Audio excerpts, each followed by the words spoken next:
Good morning, welcome to our intellectual quality और learning platform. तो हम अपने वीकली करंट अफेयर सीरीज की ओर आगे बढ़ते हैं। उससे पहले कुछ मोटिवेशनल कोट्स के बारे में जानेंगे। आज रास्ता बना लिया है तो कल मंजिल भी मिल जाएगी। हौसलों से भरी यह कोशिश एक दिन जरूर रंग लाएगी, इसलिए निरंतर प्रयास करते रहिए। अगर जिस पथ पर आप चल चुके हैं उसको पूरा जरूर करिए, ताकि सफलता एक दिन अवश्य मिलेगी। अंततः आपका प्रयास 100% होगा तो सफल आप जरूर होइएगा। इसलिए निरंतर प्रयास करते रहे और सफल होइए। तो इसी के साथ हम अपने वीकली करंट अफेयर सीरीज की ओर आगे बढ़ते हैं। उससे पहले आप सभी लोग टेलीग्राम ग्रुप पर जुड़ जाइएगा। यहाँ पे आपको सारे पीडीएफ प्रोवाइड होंगे हमारे यूट्यूब सेशंस के। तो चलिए 7 अप्रैल से लेकर 13 अप्रैल 2024 के सारे करंट अफेयर्स को डिटेल में कवर करेंगे, तो वीडियो के अंत तक बने रहिएगा। क्वेश्चन नंबर 1, हाल ही में राष्ट्रीय समुद्र दिवस 2024 कब मनाया गया? तो राइट आंसर होगा 5 अप्रैल। 5 अप्रैल को हम लोग हर वर्ष नेशनल मैरीटाइम डे 2024 के रूप में सेलिब्रेट करते हैं। तो ये पॉइंट्स को याद रखना होगा कि किस वर्ष हम लोग राष्ट्रीय समुद्री दिवस 2024 सेलिब्रेट करते हैं। तो हर वर्ष 5 अप्रैल को हम लोग नेशनल मैरीटाइम डे 2024 के रूप में सेलिब्रेट करते हैं। इसी के साथ क्वेश्चन नंबर 2 की ओर, हाल ही में वर्ल्ड हेल्थ ऑर्गेनाइजेशन द्वारा किस एआई आधारित डिजिटल स्वास्थ्य प्रोमोटर का अनावरण किया गया? तो राइट आंसर होगा सारा। सारा एक AI based digital health promoter है जिसको अनवील किया गया वर्ल्ड हेल्थ ऑर्गेनाइजेशन के द्वारा। तो ये पूरी तरीके से एक मानव जैसी एआई आधारित एक रोबोटिक्स है जो पूरी तरीके से डिजिटल हेल्थ को लेकर बढ़ावा दिया जाएगा। सारी जानकारी प्रोवाइड करवाई जाएगी एज आई आर्टिफिशियल इंटेलिजेंस के माध्यम से। इसको लॉन्च कौन किया है? तो वर्ल्ड हेल्थ ऑर्गेनाइजेशन के द्वारा अनवील किया गया। तो जानते हैं इसके और भी डिटेल पॉइंट्स के बारे में। मेरा स्वास्थ्य मेरा अधिकार पर ध्यान केंद्रित करते हुए विश्व स्वास्थ्य संगठन ने जनरेटिव आर्टिफिशियल इंटेलिजेंस द्वारा संचालित एक डिजिटल स्वास्थ्य प्रोमोटर प्रोटोटाइप सारा को लॉन्च किया है। तो आपको ये पहले पॉइंट्स को याद रखने होंगे कि वर्ल्ड हेल्थ ऑर्गेनाइजेशन का थीम क्या है। तो उन्होंने अपने इस थीम को रखा है कि मेरा स्वास्थ्य मेरा अधिकार, यानी जो मेरा हेल्थ है मेरा अधिकार है। इसी को बढ़ावा देने के लिए वर्ल्ड हेल्थ ऑर्गेनाइजेशन के द्वारा एक आर्टिफिशियल इंटेलिजेंस रॉबोट को डेवलप किया गया है। उस रॉबोट का नाम दिया गया सारा। तो ये पॉइंट्स को याद रखना होगा। ये पूरी तरीके से हेल्थ से रिलेटेड होने वाली सारी समस्याओं का व्याख्या करेगी, एक्सप्लेनेशन करेगी। और वर्ल्ड हेल्थ ऑर्गेनाइजेशन के द्वारा पहली बार आर्टिफिशियल इंटेलिजेंस के माध्यम से एक रोबोटिक्स को पेश किया गया, उसका नाम है सारा। तो ये फैक्टर्स को आपको याद रखकर चलना होगा। तो चलते हैं नेक्स्ट क्वेश्चन नंबर 3 की ओर। विश्व डोपिंग रोधी एजेंसी के अनुसार विश्व में डोप उल्लंघन करने वाला शीर्ष देश कौन सा है? तो राइट आंसर होगा हमारा इंडिया। हमारा इंडिया टॉप डोप वॉलेटिंग कंट्री के लिस्ट में नामित हुआ है। तो किस रिपोर्ट के माध्यम से इसको जारी किया गया? तो वर्ल्ड एंटी डोपिंग एजेंसीज के माध्यम, जिसे हम लोग वाडा के नाम से भी जानते हैं, इस एजेंसी के माध्यम से रिपोर्ट को जारी की गई। और इस रिपोर्ट में देखा गया कि भारत के लोगों के द्वारा सबसे ज्यादा एंटी डोपिंग एजेंसीज के केस में मामले में सामने आए और इसी के दौरान ये पूरे टॉप बन चुके हैं पूरे वर्ल्ड के माध्यम से। तो जानते हैं इसके और भी डिटेल पॉइंट्स के बारे में। वर्ल्ड एंटी डोपिंग एजेंसी, जिसे हम लोग विश्व डोपिंग रोधी एजेंसी भी कहते हैं, इसकी स्थापना कब हुई? तो 1999 में। तो यहाँ पे आपको ये भी पॉइंट्स को याद रखना होगा कि वाडा, जिसे हम लोग वर्ल्ड एंटी डोपिंग एजेंसी कहते हैं, इसकी स्टैब्लिशमेंट ईयर कब है? तो 1999 में वर्ल्ड एंटी डोपिंग एजेंसी की स्थापना हुई थी। इसी के दौरान अंतर्राष्ट्रीय ओलंपिक समिति और दुनिया की सरकारों द्वारा गठित और वित्त पोषित एक अंतर्राष्ट्रीय स्वतंत्र एजेंसी के रूप में इसे की गई थी। तो सबसे पहले आपको ये पॉइंट्स को याद रखना होगा कि वर्ल्ड एंटी डोपिंग एजेंसी क्यों बनाया गया। तो इस एंटी डोपिंग एजेंसीज का मतलब होता है कि वो जितने भी प्लेयर जो पार्टिसिपेट करते हैं इंटरनेशनल ओलंपिक कमेटी, यानी होने वाली जितनी भी गेम्स से रिलेटेड, अगर वो कोई नशीली पदार्थ को इनहेल कर कर मैच को खेलते हैं तो उस पे वाडा के द्वारा एंटी डोपिंग एजेंसीज के माध्यम से उन पे चार्जेस लगाया जाता है। और ये देखा गया हमारे इंडिया के प्लेयर में, जिसमें ज्यादा मात्रा में डोपिंग यानी कि नशीली पदार्थों को इनहेल कर कर मैचेस को खेलते हुए देखा गया। तो ये सारे फैक्टर्स को याद रखना होगा कि वर्ल्ड एंटी डोपिंग एजेंसीज, अंतर्राष्ट्रीय ओलंपिक समिति और दुनिया के जितने भी सरकारें थे उनके द्वारा इसे गठित किया गया। और ये पूरी तरीके से स्वतंत्र निकाय है, स्वतंत्र एजेंसी के रूप में ये वर्क करती है। तो ये फैक्टर्स को याद रखना होगा कि वर्ल्ड एंटी डोपिंग एजेंसी की स्थापना 1999 में की गई और हमारे करंट अफेयर्स के माध्यम से टॉप डोप वॉयलेटिंग कंट्री कौन है, तो हमारा भारत है। क्वेश्चन नंबर 4 की ओर, हाल ही में 19वीं एससीओ सुरक्षा परिषद की बैठक किसकी अध्यक्षता में आयोजित की गई, तो राइट आंसर होगा कजाकिस्तान। तो हाल ही में देखा गया कि 90th एससीओ सिक्योरिटी काउंसिल की मीटिंग आयोजन कहां पे किया गया, तो कजाकिस्तान के द्वारा इसे आयोजन किया गया संघाई कोऑपरेशन ऑर्गेनाइजेशन की काउंसिल मीटिंग, जो कौन सा एडिशन चल रहा था, तो 19th एडिशन चल रहा था। तो इसके और भी डिटेल पॉइंट्स के बारे में हम जानते हैं। इसकी स्थापना कब की गई थी, संघाई कोऑपरेशन ऑर्गेनाइजेशन, जिसे हम लोग एससीओ के नाम से जानते हैं। इसकी इस्टेब्लिशमेंट ईयर 15 जून 2001 को संघाई 5 संगठन के स्थान पर की गई थी। पहले इसका जो नाम था एससीओ, जो अभी इसका नाम है, पहले इसका नाम संघाई 5 के नाम से हुआ करता था। इसी के दौरान इसकी जो स्थापना के सदस्य कौन कौन है, मेंबर, जब इसकी स्थापना की गई थी उस टाइम मेंबर कौन कौन थे, तो चाइना, कजाकिस्तान, रूस, तजाकिस्तान, उज्बेकिस्तान और किर्गिस्तान थे। तो ये सारे फैक्टर्स को याद रखना होगा और इसके साथ साथ आपको ये भी फैक्टर्स याद रखने होंगे कि संघाई कोऑपरेशन ऑर्गेनाइजेशन का मेंबर इंडिया और पाकिस्तान दोनों को एक ही समय में बनाया गया था। तो आपको ये फैक्टर्स याद रखने होंगे कि 90th SCO security council meeting का आयोजन कजाकिस्तान के द्वारा किया गया। तो ये सारे फैक्टर्स को याद रखकर चलना होगा। तो इसी के साथ चलते हैं हम अपने वीकली करंट अफेयर सीरीज के क्वेश्चन नंबर 5 की ओर। हाल के एटीपी रैंकिंग इतिहास में नंबर 1 स्थान हासिल करने वाला दुनिया का सबसे उम्रदराज खिलाड़ी कौन बना है, तो राइट आंसर होगा नोवाक जोकोविक। नोवाक जोकोविक के द्वारा दुनिया की पहली नंबर 1 पोजीशन हासिल की गई है एटीपी रैंकिंग के मामले में, जो इतिहास में अपना नाम को दर्ज करा लिए। और किस कैटेगरी में, तो उम्रदराज खिलाड़ी के नामित में नोवाक जोकोविक ने अपना इतिहास को रच दिया और नंबर 1 पोजीशंस आए हैं एटीपी रैंकिंग के मामले में। तो ये फैक्टर्स को याद रखना होगा और साथ साथ आपको ये भी पॉइंट्स याद रखना होगा कि नोवाक जोकोविक किस गेम से रिलेटेड है, तो ये टेनिस प्लेयर है। टेनिस गेम से इनको जाना जाता है, नोवाक जोकोविक को, जो हाल ही में पूरे वर्ल्ड में अचीव किए हैं number 1 position in recent ATP ranking के मामले में, और ये उम्रदराज खिलाड़ी के नाम में सामने आए हैं। नेक्स्ट क्वेश्चन नंबर 6 की ओर, हाल ही में कॉरपोरेट सामाजिक उत्तरदायित्व के लिए 15वां सीआईडीसी विश्वकर्मा पुरस्कार 2024 किसे प्राप्त हुआ है, तो राइट आंसर होगा सतलज हाइड्रो पावर कोऑपरेशन को 15 सीआईडीसी विश्वकर्मा अवार्ड 2024 से सम्मानित किया गया। तो जानते हैं कि सतलज हाइड्रो पावर कोऑपरेशन क्या है, तो यह एक विद्युत मंत्रालय के अंतर्गत अनुसूची ए, जिसे मिनी रत्न श्रेणी 1 के अंतर्गत रखा गया।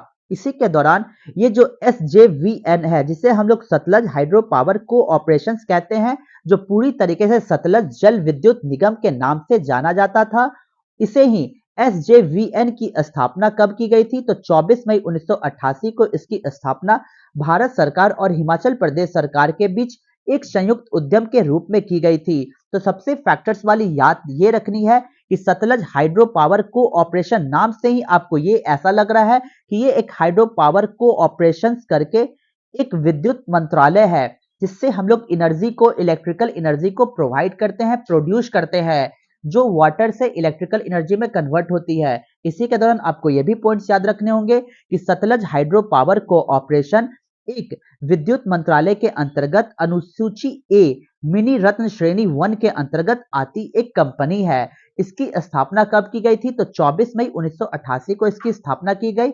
और हमारे डेली करंट अफेयर सीरीज के क्वेश्चंस के माध्यम से आपको ये पॉइंट्स याद रखने होंगे कि 50th CIDC विश्वकर्मा अवार्ड 2024 के लिए कॉर्पोरेट सोशल रिस्पॉन्सिबिलिटी के मामले में किसको अवार्ड से सम्मानित किया गया, तो राइट आंसर हो जाएगा सतलज हाइड्रो पावर कोऑपरेशन को सम्मानित किया गया। तो चलते हैं नेक्स्ट क्वेश्चन नंबर 7 की ओर।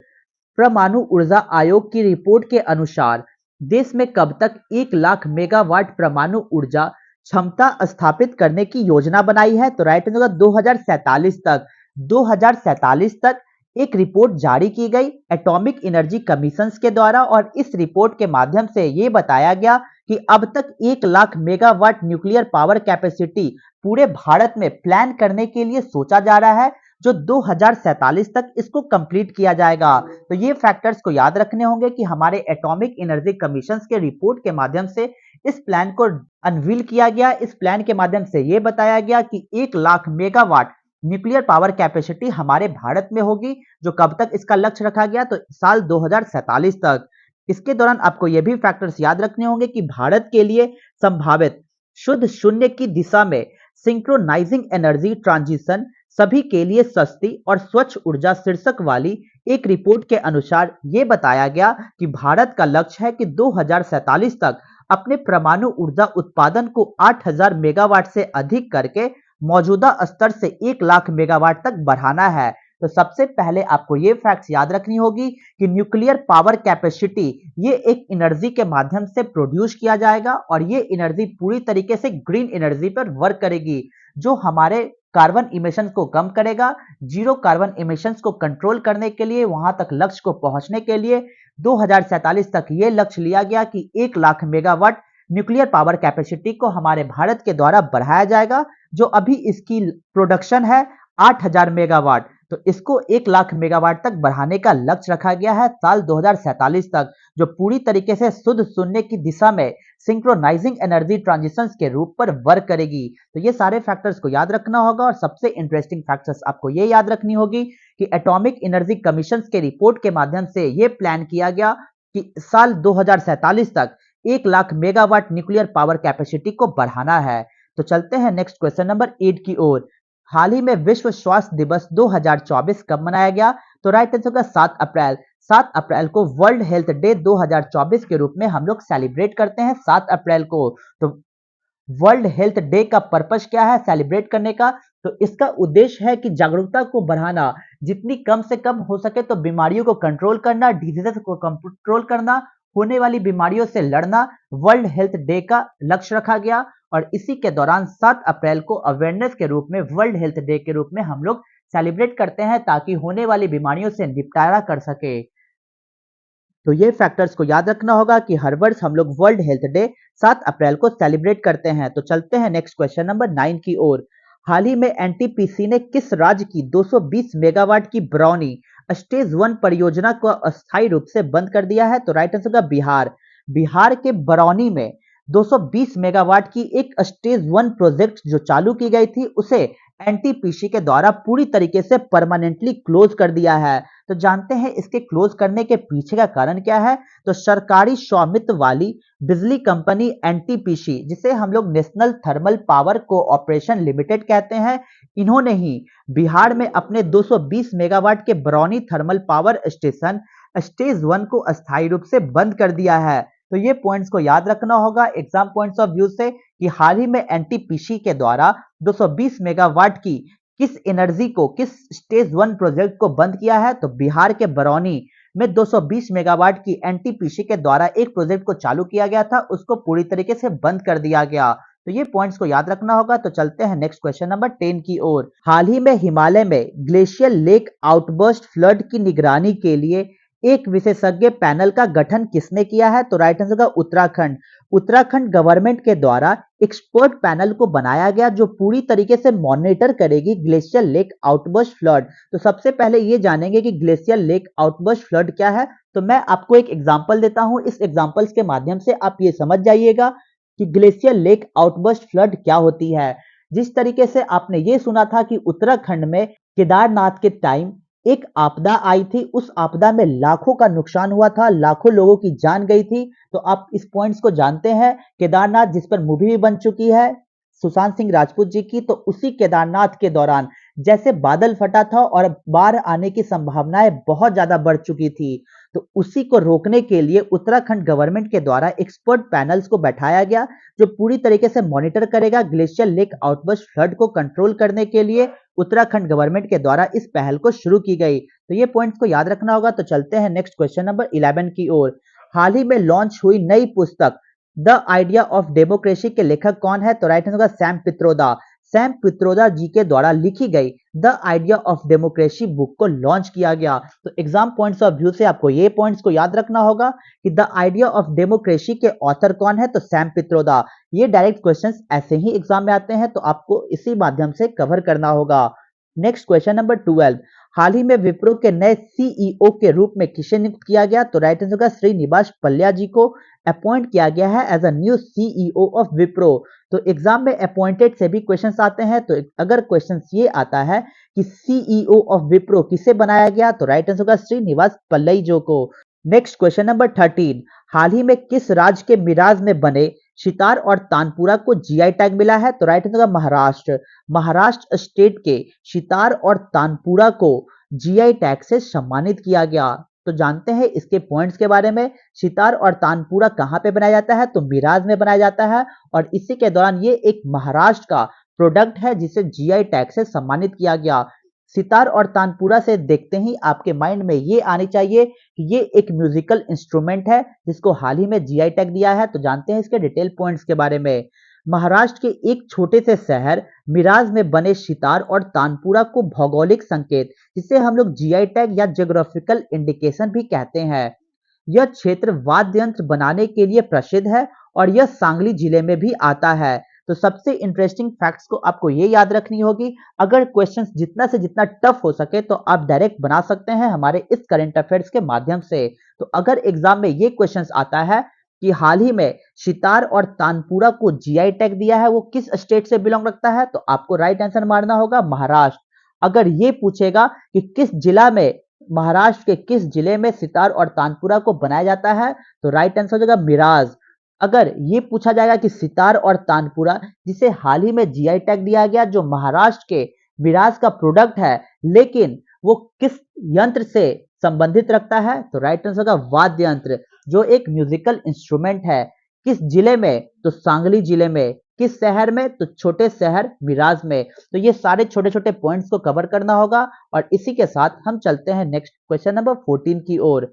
भारत की समुद्री सुरक्षा एजेंसियों ने अप्रैल 2024 में तटीय सुरक्षा अभ्यास सागर कवच कहां आयोजित किया है, तो राइट आंसर होगा लक्षद्वीप। लक्षद्वीप में हाल ही में इंडिया की मैरीटाइम सिक्योरिटी एजेंसी के द्वारा कंडक्ट कराई गई एक कोस्टल सिक्योरिटी एक्सरसाइज जिसका नाम दिया गया सागर कवच, जो अप्रैल 2024 में इसे पूर्ण तरीके से मैरीटाइम सिक्योरिटी एजेंसीज के माध्यम से एक्सरसाइज को कंडक्ट कराया गया, वो भी कहां पे, तो लक्षद्वीप में। तो ये सारे फैक्टर्स को याद रखना होगा। तो चलते हैं नेक्स्ट क्वेश्चन नंबर 15 की ओर। हाल ही में चैत्र शुक्ल प्रतिपदा को साजिबू चेरोबा नव वर्ष उत्सव कहां मनाया गया, तो राइट आंसर का मणिपुर। मणिपुर स्टेट में हाल ही में Sajibu Cheiraoba new year festivals के रूप में सेलिब्रेट किया गया। किस माह में, तो चैत्र शुक्ल प्रतिपदा के माह में इसे सेलिब्रेट किया as a new year festivals के रूप में। तो आपको ये पॉइंट्स याद रखना होगा कि जिस तरीके से हम लोग इंग्लिश कैलेंडर्स के माध्यम से एक 1 जनवरी को नए साल के रूप में सेलिब्रेट करते हैं, लेकिन हमारा हिंदू माह के कैलेंडर के अकॉर्डिंग चैत्र शुक्ल प्रतिपदा के दिन ही हम लोग नव वर्ष फेस्टिवल सेलिब्रेट करते हैं, जो मणिपुर के द्वारा Sajibu Cheiraoba new year festivals को सेलिब्रेट किया गया।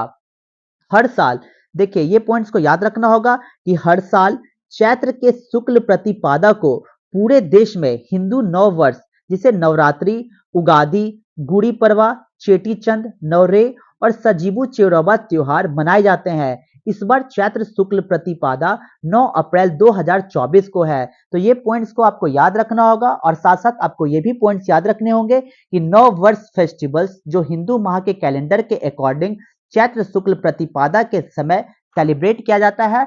पूरी तरीके से पूरे इंडिया में हर एक जगह इसके अलग अलग नाम है, जैसे नवरात्रि, उगादि, गुड़ी पड़वा, चेटी चंद, नवरे और साजिबू चेरोबा। अगर एग्जाम में साजिबू चेरोबा त्योहार का नाम आता है तो आप राइट आंसर टिक मारिएगा मणिपुर। ये मणिपुर स्टेट में सेलिब्रेट किया जाता है as a new year festivals के रूप में, जो हिंदू माह के कैलेंडर के अकॉर्डिंग चैत्र शुक्ल प्रतिपदा के समय ही सेलिब्रेट किया जाता है। और इस वर्ष 9 अप्रैल 2024 को चैत्र शुक्ल प्रतिपदा का दिन पड़ा और इसी दिन नव वर्ष के रूप में सेलिब्रेट किया गया। नेक्स्ट क्वेश्चन नंबर 16 की ओर। हाल ही में किस राज्य की प्रसिद्ध सांझी शिल्प को जीआई टैग मिला है, तो राइट आंसर होगा उत्तर प्रदेश। उत्तर प्रदेश स्टेट में सांझी क्राफ्ट को जीआई टैग दिया गया है। तो सबसे पहले हम जानेंगे कि ये सांझी क्राफ्ट क्या है। तो सांझी क्राफ्ट एक ऐसी क्राफ्ट है जो किसी भी कपड़े में उकेड़ी जाती है, एक नक्काशी करके डिजाइन बनाया जाता है, जो सांची क्राफ्ट का मतलब है, इसमें हमारी राधा रानी के प्रेम को दर्शाया जाता है। तो आपको सबसे इंटरेस्टिंग पॉइंट्स को ये याद रखनी होगी कि सांची क्राफ्ट उत्तर प्रदेश के मथुरा जिले में इसे बनाया जाता है, जिसे हाल ही में जियोग्राफिकल इंडिकेशन टैग से सम्मानित किया गया। तो ये फैक्टर्स को याद रखना होगा। तो चलते हैं नेक्स्ट क्वेश्चन नंबर 17 की ओर।